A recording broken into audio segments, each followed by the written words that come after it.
All right, we are live. What's up, Kate? Hey, Zach, how are you? I'm doing great. I'm really excited for this webinar. It's been on my calendar for a while, so um, got some good stuff to share today, don't we? We sure do. So much about bringing clarity to the biggest questions that clients have in today's market. It's going to be really exciting. Well, it's too bad there are no questions in the market today, right? Maybe just a few. um, cool. I see everyone joining in. So if you are in the Zoom, let us know in the chat where you are calling in from or joining this meeting from. Uh, Represent your town. We'd love to know where everyone's coming from. And if you're live on Facebook, same thing. Just comment out there on Facebook.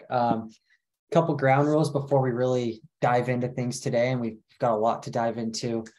Um, our hope is that you walk away from this webinar with some strategies that you can take to your team and really create a lot of clarity in what might be, a little more unsettling time, right? And that clarity creates confidence, and it's going to help you ultimately towards your goals. This is being recorded. So we will have a copy of this. We will send it to everyone who registered right after. So you'll have that copy in your inbox. You can forward it out to your team.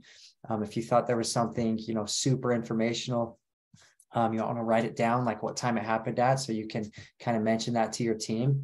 But that will be going out. We will also be doing this interactive. So if you have questions, drop them in the chat, drop them in Facebook. Our team's kind of watching both. So we will have some stopping points, right, Kate, where we can kind of dive into some questions. And it's likely that some of the questions maybe you have at the start are also going to be answered at the end. But regardless, like, please just drop them in so we know, where you want to go with this and how we can help. And looks like we got some people saying hi, Kate. You're kind of a celebrity already. I mean, if you follow KCM, and we got connected with KCM through our director of community, Mac, who has had nothing but amazing things to say about you and your company. But Kate, just to kind of introduce you, you are director of content strategy for KCM. Is that correct?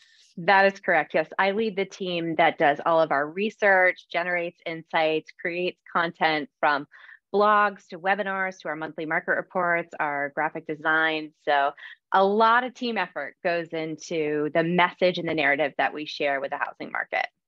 Cool. And if I'm not familiar with KCM, maybe you can kind of give me a little, I think there are a good chunk of people here who are not already working. When I say KCM, that's Keeping Current Matters. I got acronyms going on, but yeah, give us a little spiel on what you guys are, what you guys do. Absolutely. So we create educational and marketing materials for agents so they can be the trusted advisor, expert in their market, and then educate their clients. So it's really that empower the agent to understand what's happening based on hyper relevant market insights, based on what's happening in the economy, so they can simply and effectively educate their clients. And in turn, their clients are able to make those powerful and confident decisions. And we certainly know that buying or selling a home is one of the biggest decisions that people make, especially, in challenging times that can be even harder to make. So we try to empower the agent with the tools and resources they need to bring that clarity and be that expert. I love it. Yeah, as I scroll through our guest list, I mean, we have a lot of leaders, a lot of team owners, a lot of brokerage owners on this call who, their teams depend on them to create this clarity so that they can in turn create it for their clients, right? And then obviously at CSU, one of our core principles is great leadership starts with clarity, it starts with transparency, and it starts with knowing your numbers and knowing what you're talking about. So Kate has like a lot of good content prepared, and I'm going to kind of turn it over to you, Kate, so we can dive into this, and then we'll be taking questions at points throughout. So if you have a question, drop it in, and we'll dive a little bit into some CSU stuff at the end too. Similar topic. How do you create that clarity in your team? How do you create that transparency that really, great leadership is founded on? So go ahead, Kate. We're really excited to hear this. I love it. Thank you so much. I love the message about leadership because leading through challenging times is more important than ever right now. And being able to share this message with your team so they can feel confident, so they can educate their clients.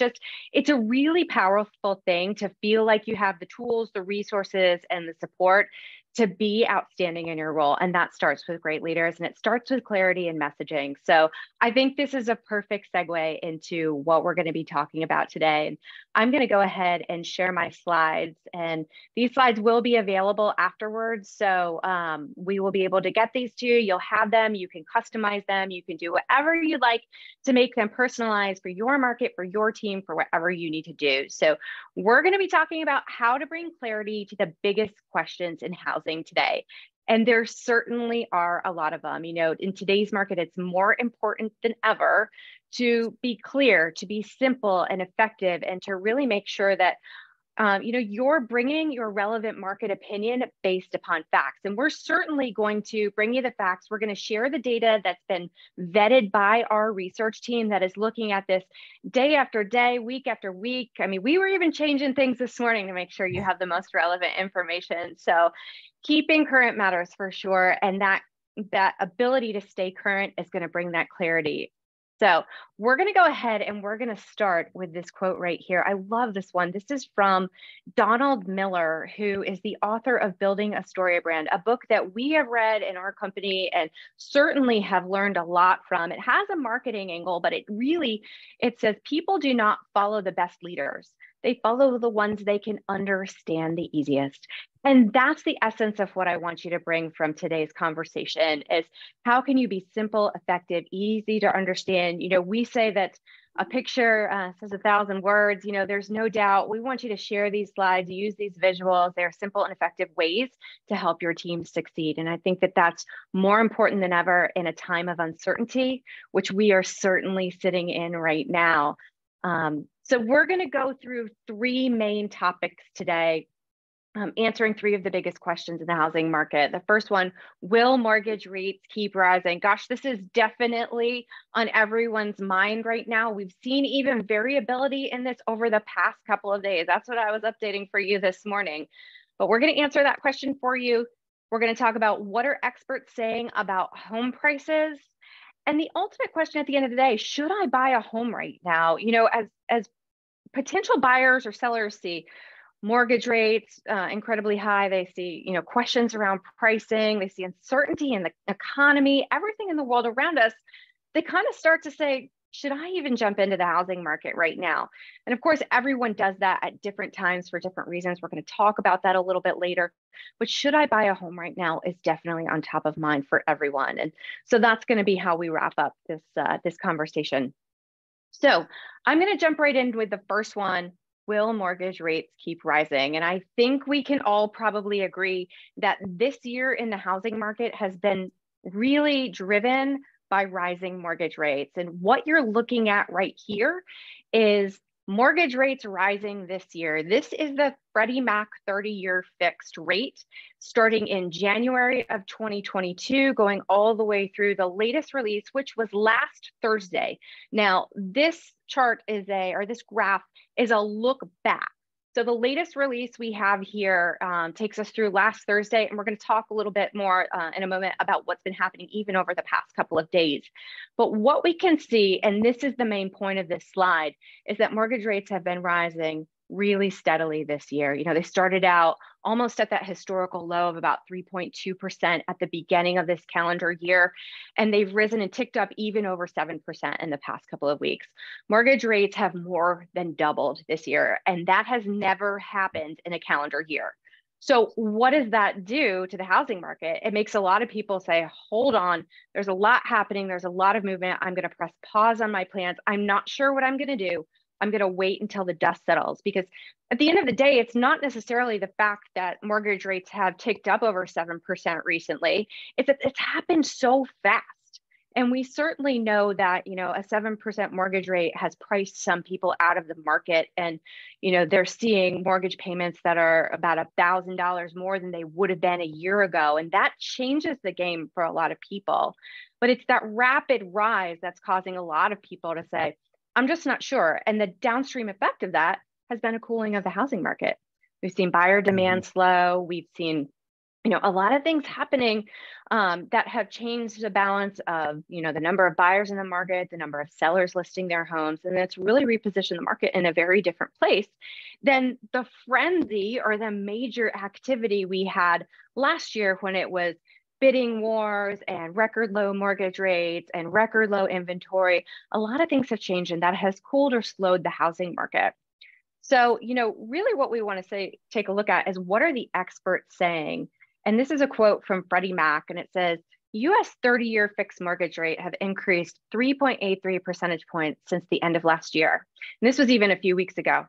That's the biggest year-to-date increase in rates in over 50 years.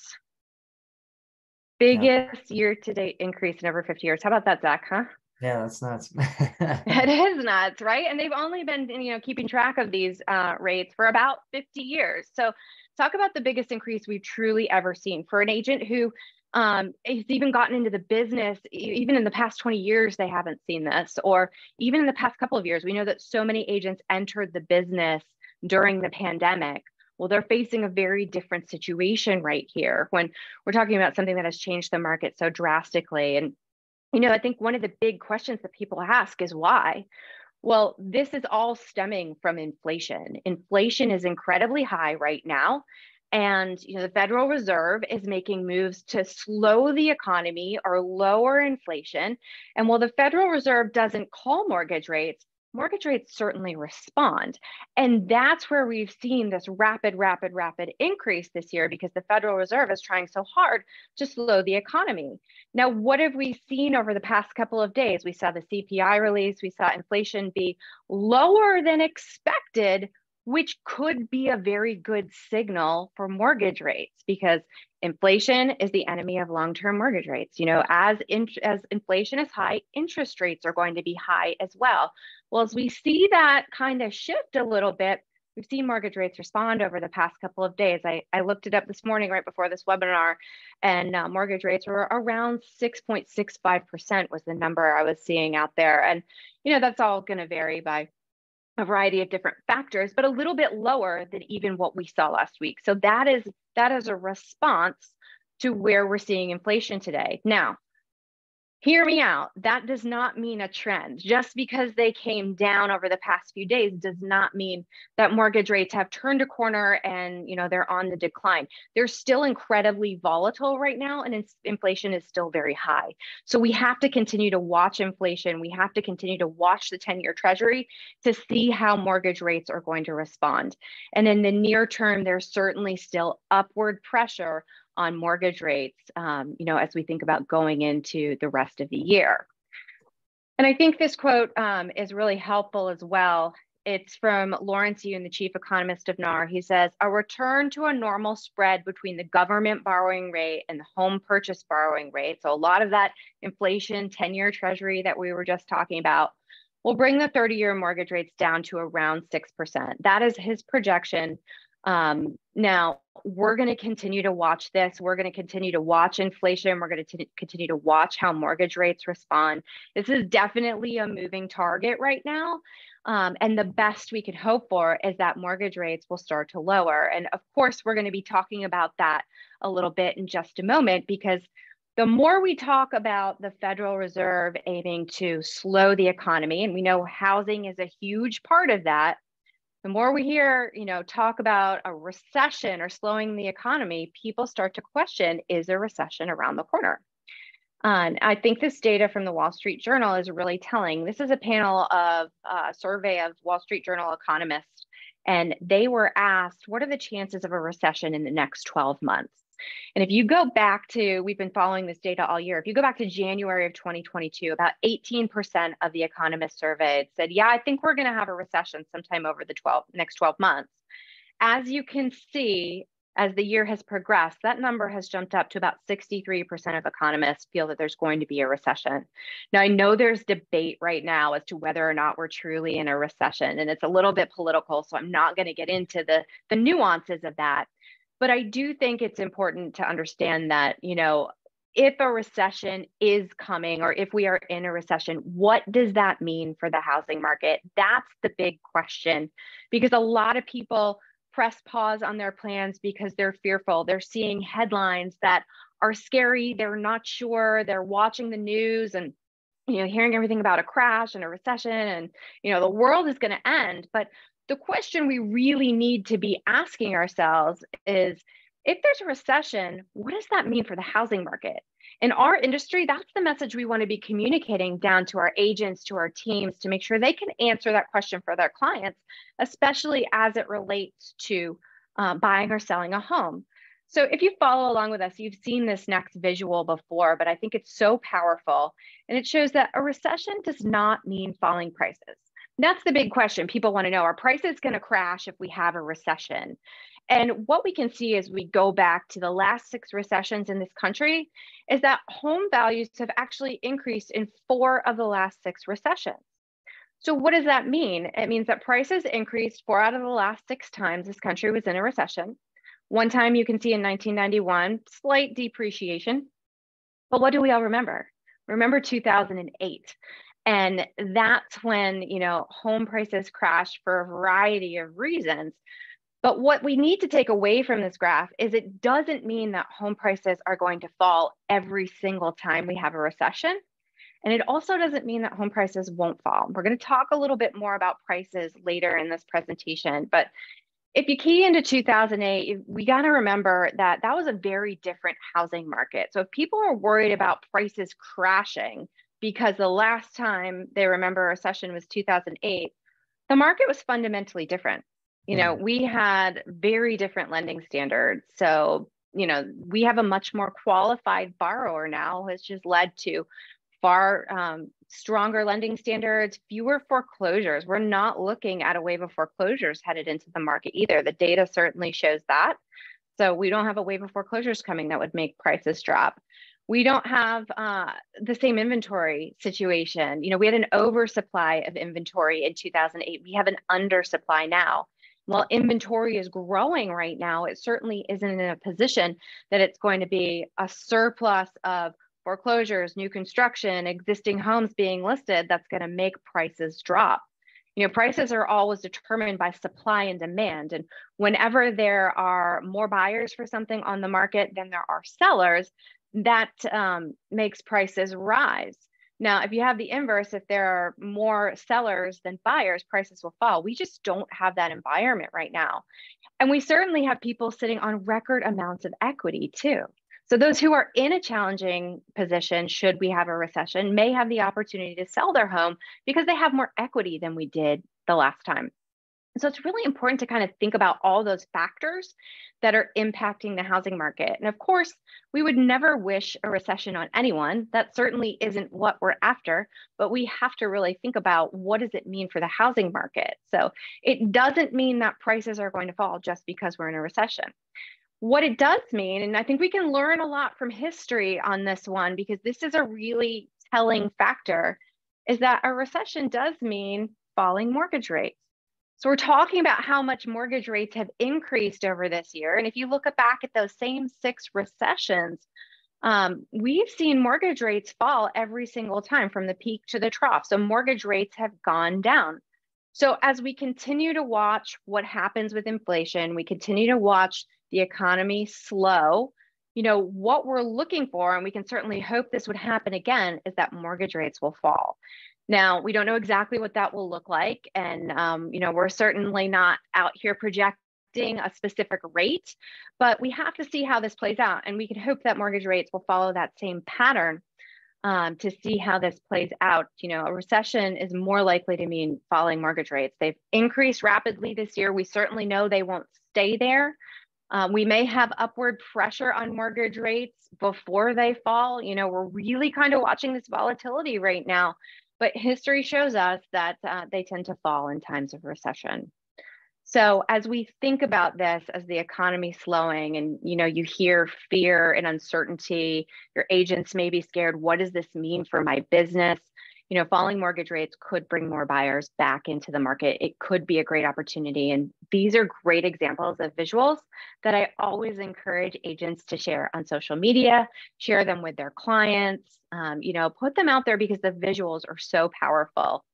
And I think they can really be telling for someone in this conversation.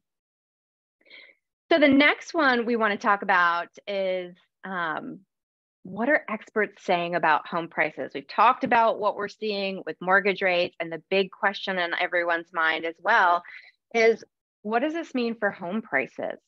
And I'm going to start with this quote right here from Redfin. It says, "For those bearish folks eagerly awaiting the home price crash, you'll have to keep waiting.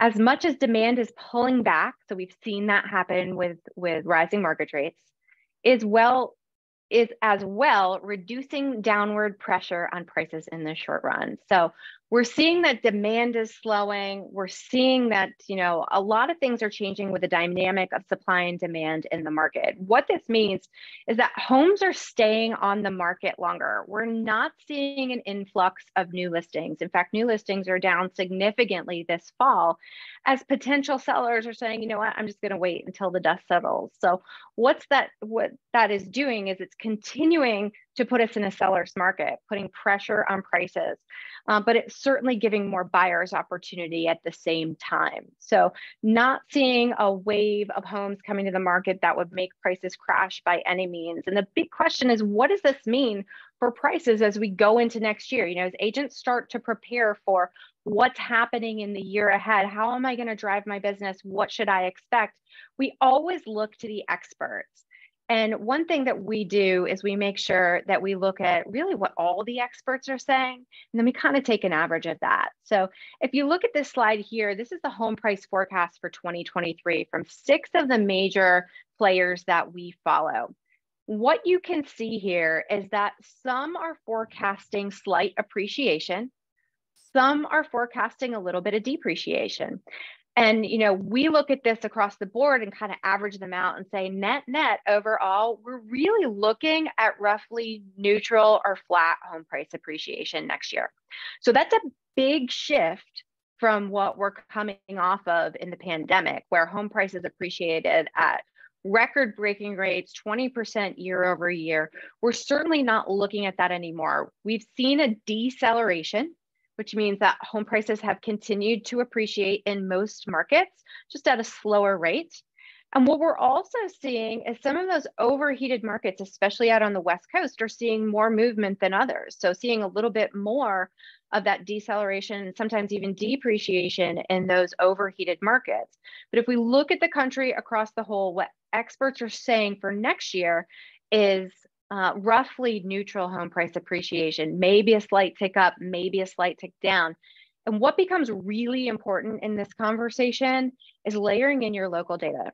So, clients or agents are even going to see what's happening in the media. They're going to get this, nationwide perspective as they're watching the news. So it's really important to understand what we're seeing on a national level, and then look at buyer demand, look at supply in your individual local markets down to the zip code even, and say what's happening in our area, because it's going to fluctuate based on how supply and demand and how much home prices have appreciated across the board in different markets. It's going to vary. And so we want to make sure that everyone has this national perspective, but layering in that local piece is so important as well.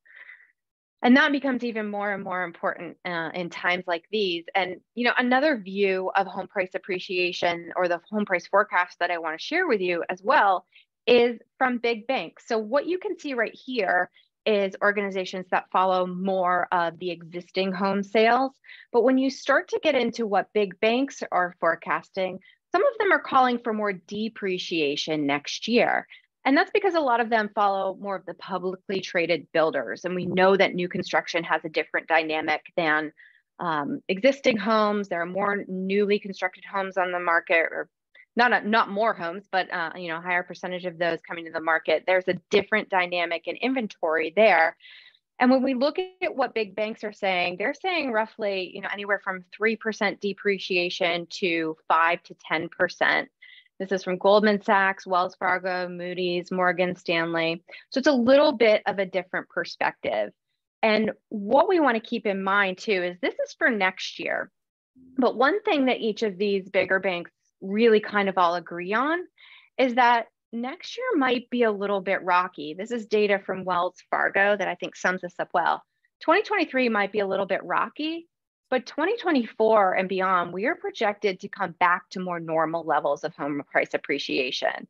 So as, supply and demand kind of levels out, as we figure out, what's going on in the economy around us, these, even global pressures that we're getting in the world around us, next year might look a little bit different from their perspective, and then more normal appreciation and beyond that. So I think that there's a lot of movement happening right now. There's a lot of questions. There's a lot of things that people are going to be seeing in the media that are confusing. There's headlines that are saying much more depreciation than what the articles or, the commentary within them is actually saying. And so getting down to the root of what they're actually saying when we look at this information is more critical than ever.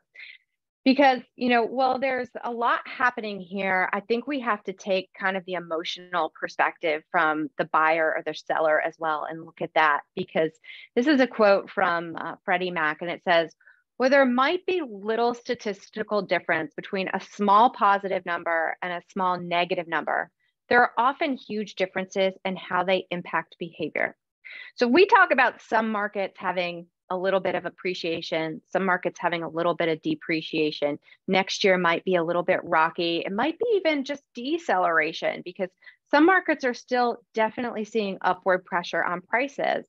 How a consumer looks at that, or even how an agent looks at that, and the story that they tell and how they share that could really impact people's behavior. If someone feels like we're going to be okay, we're going to have a little bit of appreciation, we're good, they're going to act very differently than someone who thinks the market's going to crash. And we certainly know the market isn't positioned for that. We just don't have enough inventory for that to happen.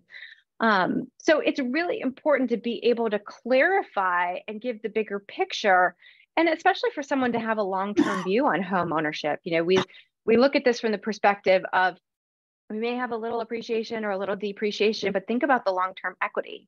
Think about the long-term gain. We're going to talk about that more in a moment, but that is huge when you start to think about home ownership as the long game and how home ownership wins over time. We want to make sure that the long game is what helps impact people's behavior. And truthfully, at the end of the day, when we look at what history shows us once again, we remember the great financial crisis where homes depreciated for 5 years in a row. From 2007 to 2011, we saw massive home price depreciation, and that reshaped what a lot of people thought about the housing market. We're not talking about anything even close to that right now. We're talking about, 2023, maybe some deceleration, maybe a little up, a little down, and then returning to more normal levels of home price appreciation. And that is largely due to supply and demand. And we're just simply moving into a more stable environment over time as we move through this time of truly economic uncertainty. And at the end of the day, I love this visual because I think this is so powerful. Housing supply is still historically low. And if you look at this, that blue bar over on the left, that shows inventory this week ending November 11th. So this past week compared to the same week in 2021, inventory is up 45%. So that's a great option for buyers. It's creating more options. It's not due to a lot of new listings, but it's homes staying on the market longer. And it's, easing the frenzy that we saw over the last couple of years. If we look at the same week compared to 2019, that's what you can see in that red bar. Inventory is still historically low. When inventory is this low, we certainly aren't in a place where home prices are going to crash drastically. Buyer demand is still out there. Millennials are still of that home buying age where they're really trying to get in the market. We know some people have been priced out or they're waiting because they're just not sure, but inventory is still historically low, which is going to continue to put upward pressure on prices in most markets. So kind of having that greater perspective of what's happening in the long game can really be influential as leaders in this industry, being able to communicate that out to our teams. So with rates rising, with home prices, people having a lot of questions around that. The biggest question at the end of the day that people are coming back to us with is, should I buy a home right now? This is definitely one of the major ones that we're hearing. We surveyed about 400 agents earlier this season, and this was one of the top things that clients are asking them. Should I buy a home? Should I wait? Is now a good time? Everyone buys a home at a different time for a different reason. That is truly essential. And as leaders in the industry, as we're talking to our agents, we want to make sure that agents understand it's about understanding your clients' needs. It's about listening to them, understanding their pain points, what they're really after, what they can afford, all of those factors together to help guide them toward the right decision. And that right decision is really based on personal needs. It's based on what they feel comfortable with, what they believe, what they are positioned to be able to do. But what we owe in this conversation is clarity around the alternative, because the alternative is renting. And when renting in this country looks like this, there's a big decision to be made. So this is a median asking rent going back to 1988, and you can see how much rental prices have increased in this country. Now, they have truly skyrocketed. They are out of control. There is no doubt about it. And we know that buying a home costs more now too. But when the alternative to buying a home for those who can, when the alternative is renting and they are, spending all of this money month after month and not earning equity, not earning the long-term financial benefits of home ownership, that's what we call the rental trap. And when someone falls into the rental trap, they have such a hard time then saving for a home. And, it's just really mission critical to be able to take a visual like this and share it with someone as they're mapping out what can go into your monthly payment? What can you afford? What are you looking for in a home? What are your long-term goals? What is this, that financial wealth building opportunity that you're looking for, that you're looking to pass down to generations? When we have that bigger perspective and the alternative is renting, it's really important to be able to guide people through this conversation. We certainly never want an agent to convince someone to buy a home. That is not the goal. We want to help someone make a powerful and confident decision based on their situation, based on what they can do, and understand the alternative. And I think if your agents haven't already done this, I would say make sure that they understand, what is a 2-bedroom apartment rent for in your market? What is a 3-bedroom rent for? What is a home rent for in your market? So they can do the dollars and cents, lay it all out for their clients to be able to make the best decision as they move forward. Because when they think about the long-term benefits of homeownership, we just know that it wins over time. We know that the equity growth over time is mission critical. In fact, the net worth of a homeowner is actually 40 times greater than that of a renter. Now, that's not all due to homeownership, but it's certainly a huge part of it. And so making sure that a renter who's trying to make their way into the market understands that difference, then they can make a better decision in the process. And I think this quote from Odette Akushi really sums it up well. It says, if you can find a house that meets your financial expectations for a monthly payment and is a good time for you to buy, then do that. And if you wait for prices to fall, but they never do, you may discover the hard way that the house you found a year ago that you really loved, that you could afford, but you passed up on, is more expensive next year. And I think that's the reality of what people will be facing. Of course, we want them to be able to make their monthly payment. It needs to be a good time, all of the things that line up. But if someone is sitting on the sidelines just waiting, I think prices are going to fall, I'm waiting for mortgage rates to fall. If they're sitting there waiting and they're passing up on a home that's just going to get more expensive down the road, that really, that can be a real differentiator for them for the long term. So understanding how much home ownership wins over time is so important. And, if we don't do that, here's what's at stake. And it's a quote from Parcel, and it says, in the absence of trustworthy, up-to-date information, real estate decisions are increasingly being driven by fear, uncertainty, and doubt. These decisions can be hugely consequential for consumers and for businesses. So if someone's being paralyzed by fear because they're just not sure, they don't understand the big picture, if they read a headline that causes confusion and they decide to pause their plans, then that is going to be detrimental for the long run. And we certainly want agents to be able to be those experts, to be those trusted advisors, to help guide people through these challenging times and these challenging conversations, because we can't control the world around us, but we certainly can control how we help people through it. And that's where I think, and asking your agents, what's your story? This is so mission critical because you can sit here and listen to all this. You can follow the headlines. You can, wonder, is the world going to end? And you can position it as, the market's going to crash and things are bad and you should wait and this is not good. And then there's the other perspective of, oh, don't listen to the data. Don't listen to that. It's all, sunshine and rainbows. Everything's going to be fine. Buy the home. And the truth is the clarity is somewhere in the middle. And as clients have these big questions of what's happening with prices, with rates, should I buy a home?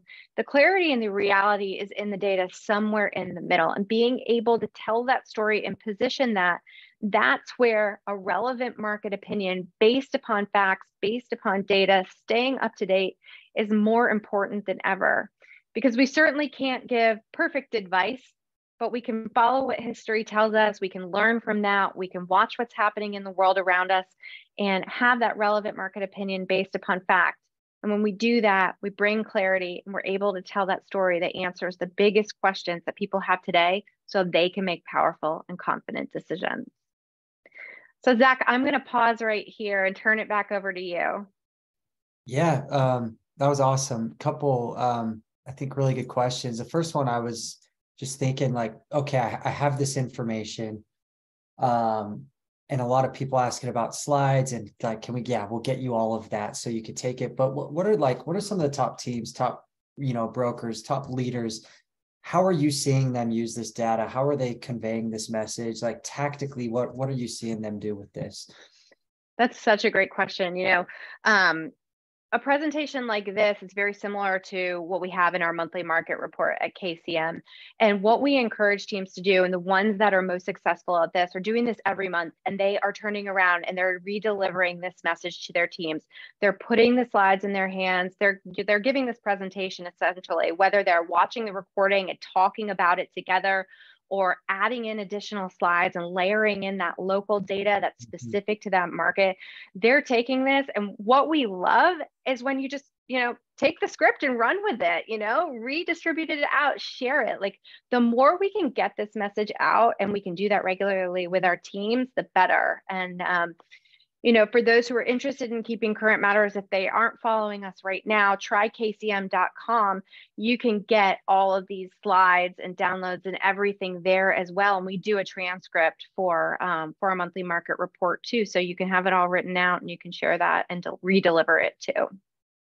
Very cool. Couple other questions, and that link is in the chat for everyone. So definitely give that a shot.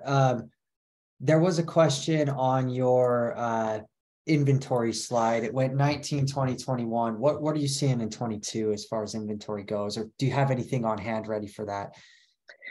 Yeah, I don't have anything on hand ready for that. But I mean, I think it all comes down to, supply and demand. As we see mortgage rates kind of cool the market, we're seeing, the rapid increase this fall has slowed new listings coming to the market. So really what we're doing is we're watching what happens with inflation.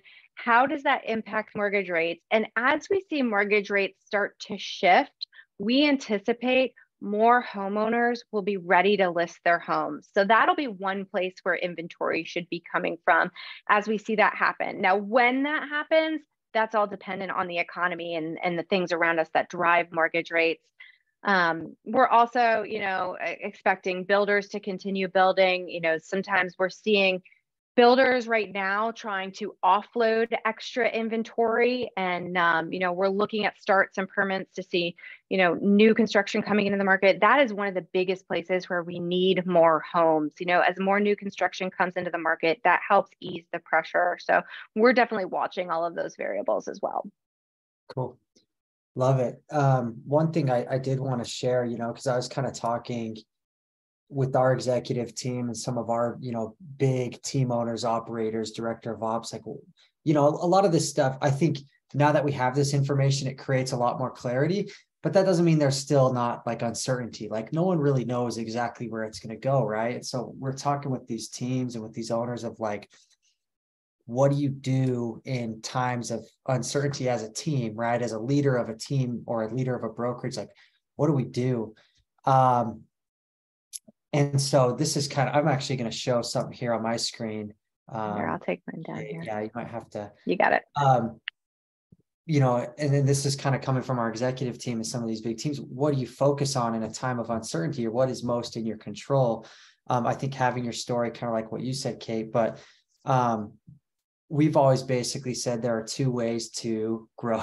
Michelle says it's margarita time in the chat. I love it.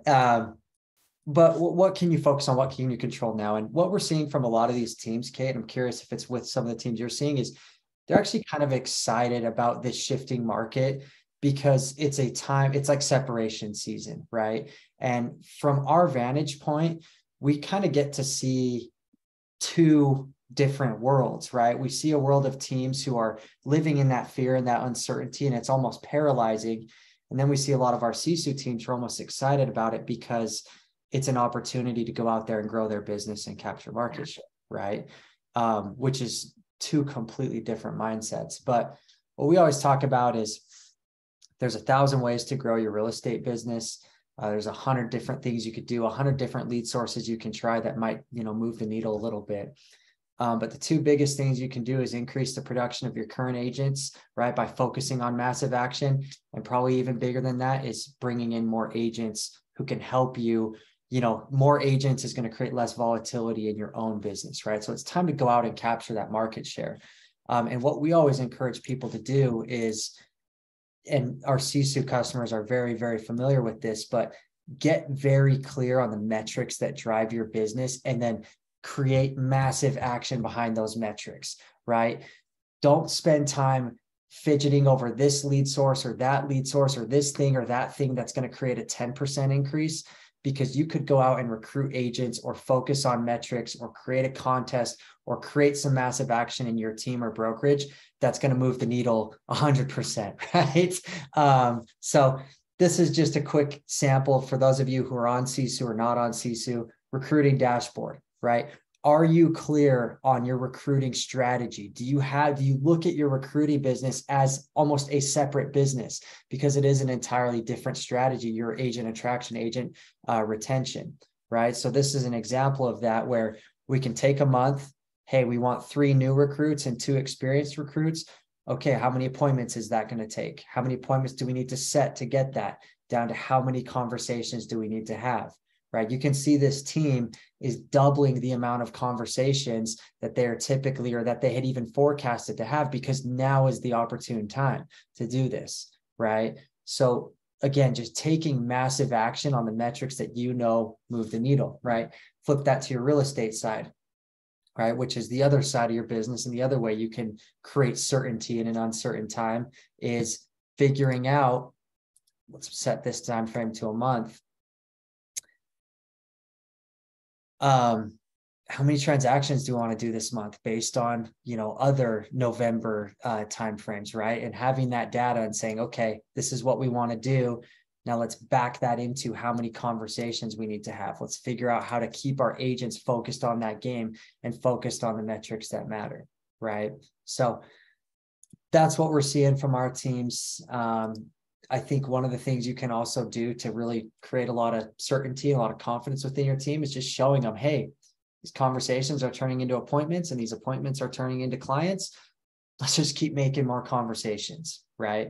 And I know that KCM provides a lot of tools to agents to create those conversations and start those conversations. So it's a nice synergy there. But yeah, absolutely. I did have a question here, which I probably already answered. Can you give more info about CISO? How can CISO enhance our business? What are the tools and services they provide? And I can't see whose name this is, otherwise I would address you. But CISO is, we call it the real estate operating system, right? So just like I just showed you, if you know you have an opportunity to grab market share right now, what are the goals, metrics, and standards that are going to get us there, right? And then reverse engineering that. So if I know that we want to do X amount of sales this month, how many appointments is that going to take, right? How many conversations do we need to create those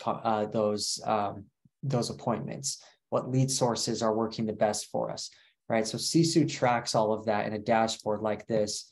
So you can like in 2 seconds pull it up and know what's working, what's not, know where you're at as far as those metrics go. You can set it to any time frame and you can look at it for anyone in your business. Any agent will have their own goals. Any group of agents will have their own goals.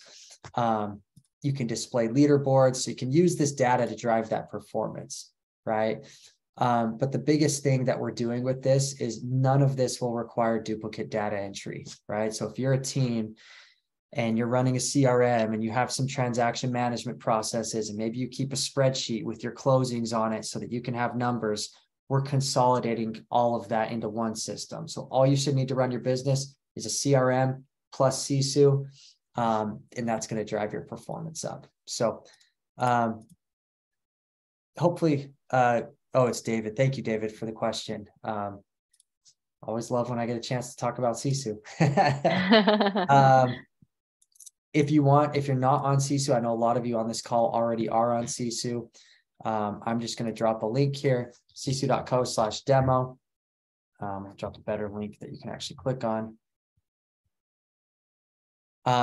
Best thing to do is talk to our team, because we're trying to create all these dashboards and displays for you and transaction management for you with less effort, less manual time from your team, right? And we can do that in a variety of ways, but talking to our team is the best way to kind of map that out. So I know right now is a lot of time when people are looking at making system changes because it is Q4. Usually there's a little more breathing room, right? From the, the seasonality. So talk to our team, whether or not it makes sense. We'd love to just help you map it out. And then we dropped your link as well, right, Kate? It's just, what is it? trykcm.com. Yep, that's it. Okay. So many opportunities through that. We do a 2-week free trial, and that gives you access to all of our personalized blogs. So it looks like you've written them. They can go straight out to clients. Our monthly market report. We have social graphics. We have several different tiers of membership. But one of the biggest things that we have right now is an app that you can subscribe to that gives you a teleprompter and a script to get on video. And we've all heard that getting on video, if you want to talk about taking massive action, take massive action on social media.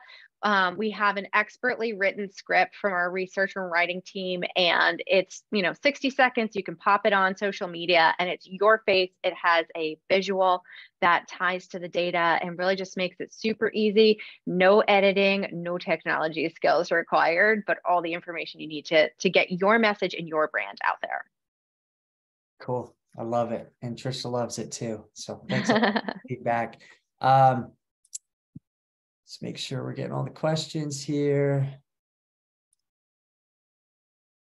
Okay. Question about CRMs that are compatible with Sisu. So in the demo, we can go over all of the options and really the nuances between each of them. If you're looking for a CRM that integrates with Sisu, off the top of my mind, the ones that come to mind: Boomtown, Follow Up Boss, Commissions Inc., Sierra Interactive, Chime. That's a lot of what we're seeing out there. All of them connect well with Sisu and make it so you don't have to do any duplicate data entry. So cool. All right. Well, that's all we got, Kate. Thank you so much for taking the time to, add some value for our community. We'll send all the slides and everything out, and everyone have a good day. Thank you for making the time to improve and learn and grow. And that's what we're all about around here. So thank you, Zach. I really appreciate it. It's great. Yep.